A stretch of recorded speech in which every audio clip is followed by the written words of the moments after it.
ჩვენ ნახევარში დაახლოებით ერთ 30 ოჯახს ზოუწყდა ყველა გოჭიანა ღორიანა არავის არ ყავს ახლა აქანე ამ სოფელში აქანე ახლა მახლოს არავის არ ყავს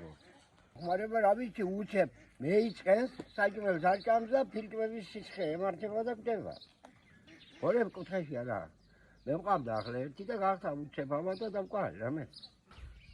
წამალი სად არ ვიკითხე თბილისში იმაში და მაგის წამალი რა ჯერა რა გამოსულა რა ვიცი ზოგი ძაღლი თვითონ მანქანიდანო გადმოყარენ რაღაცაო და მეედვაო და არ ვიცი ვერ გეტყვი სოფელში აბა რა გინდა თუ ღორი არ ყავს საქონელი არ ყავს სოფელი რა ვიცი არის რაღაცა დავადება ახლა ეგ კაცმა 180 კილოიანი ღორი დაკლეს სამწუხაროდ ყავდა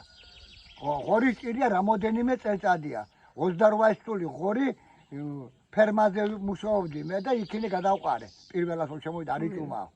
ახლა ჭამთ კაც რომ გდება იმიტომ არის ახლა რატო ჭამთ რო გდება ვიგია რომ 25 კილომეტრზე გადის ერთი ამპულა ბიზნესმენ ჩამოაკ მაგი ხორცი გატენილია ლანჩხუთის რაიონში მაღაზიებში ხო და ჩამოაკ აი ამპულა და ყველა სოფელში გაწყლეს და მიდის ჰაერში ხო ასე ჩამაგონეს მაი